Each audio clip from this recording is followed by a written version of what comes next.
Assalamualaikum warahmatullahi wabarakatuh. Perkenalkan, saya Novita Sari dengan NIM 19531110.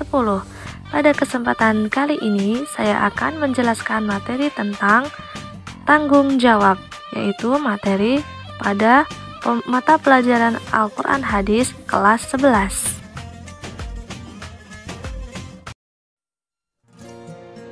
Tanggung jawab terhadap diri, keluarga, dan masyarakat, disusun oleh Novita Sari, 19531110.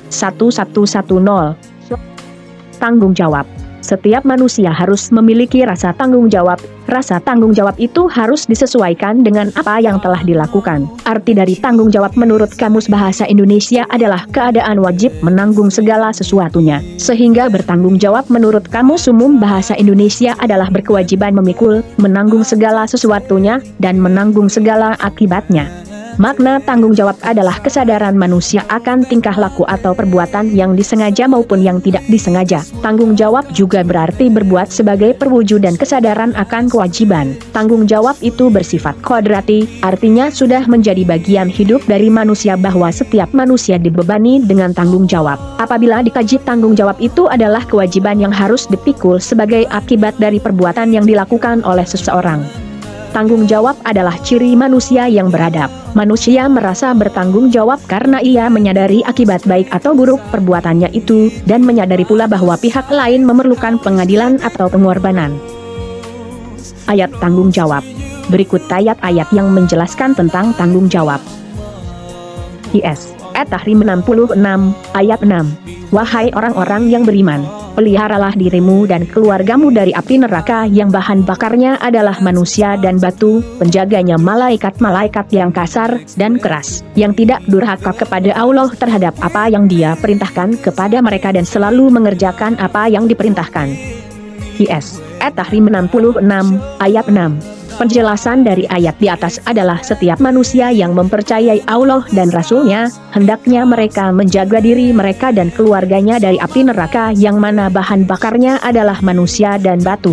Ajarkan keluarga untuk senantiasa taat dan patuh terhadap perintah dan larangan Allah, agar selamat dunia akhirat. Sahabat Umar bin Khattab pernah bertanya tentang menjaga keluarganya. Beliau mengatakan pada Rasul bahwa telah menjaga keluarganya, lalu apalagi yang harus beliau lakukan? Rasulullah berkata pada Umar untuk menjauhi larangan Allah seperti yang dia lakukan, dan menaati perintah Allah sama dengan apa yang dia lakukan.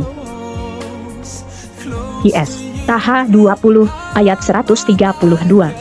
Dan perintahkanlah keluargamu melaksanakan sholat dan sabar dalam mengerjakannya. Kami tidak meminta rezeki kepadamu, kamilah yang memberi rezeki kepadamu, dan akibat yang baik di akhirat adalah bagi orang yang bertakwa.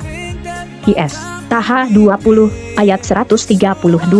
Ayat ini menjelaskan bahwa Allah memerintahkan pada Nabi Muhammad SAW dan keluarganya, serta umatnya untuk menjaga diri dan keluarganya dari api neraka, dengan melaksanakan salat dan sabar dalam melaksanakannya. Memang terkadang kita sebagai manusia merasa berat untuk melaksanakan perintah yang satu ini, namun ini merupakan kewajiban yang harus dilaksanakan, dan akan berdosa jika ditinggalkan. Al-An'am 6, ayat 70. Tinggalkanlah orang-orang yang menjadikan agamanya sebagai permainan dan senda gurau, dan mereka telah tertipu oleh kehidupan dunia. Peringatkanlah mereka dengan Al-Quran agar setiap orang tidak terjerumus ke dalam neraka karena perbuatannya sendiri. Tidak ada baginya pelindung dan pemberi syafaat, pertolongan, selain Allah. Dan jika dia hendak menebus dengan segala macam tebusan apapun, niscaya tidak akan diterima. Mereka itulah orang-orang yang dijerumuskan ke dalam neraka disebabkan perbuatan mereka sendiri. Mereka mendapat minuman dari air yang mendidih dan azab yang pedih disebabkan kekafiran mereka dahulu. Al-An'am 6, ayat 70. Dalam ayat ini dijelaskan bahwa kita tak seharusnya membersamai orang-orang yang menganggap agama Allah adalah agama main-main. Melecehkan agama adalah suatu perbuatan tercela. Dalam keseharian kita, hendaknya kita bersikap selektif dalam memilih teman bergaul. Jika sekiranya mereka masih bisa diingatkan, maka ingatkan dengan cara baik-baik. Namun jika tindakan mereka sudah melampaui batas, melecehkan agama dengan sedemikian rupa, sebaiknya dihindari dan ditinggalkan saja. Karena hal ini dikhawatirkan akan mempengaruhi kita pada akhirnya nanti. Qs. An-Nisa 4 ayat 36. Dan sembahlah Allah dan janganlah kamu mempersekutukannya dengan sesuatu apapun, dan berbuat baiklah kepada kedua orang tua, karib kerabat, anak-anak yatim, orang-orang miskin, tetangga dekat dan tetangga jauh, teman sejawat, ibnu sabil, dan hamba sahaya yang kamu miliki. Sungguh, Allah tidak menyukai orang yang sombong dan membanggakan diri.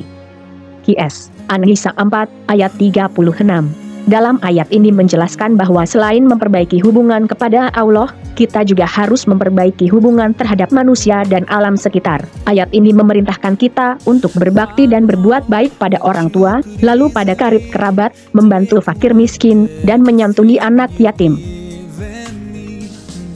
Kesimpulan dari keempat ayat di atas, keterkaitan dengan perilaku tanggung jawab adalah ketaatan kita dalam mematuhi segala yang diperintahkan Allah, lalu menjauhi apa yang jadi larangannya. Karena itu merupakan bentuk ketakwaan kita kepada Allah SWT. Terima kasih.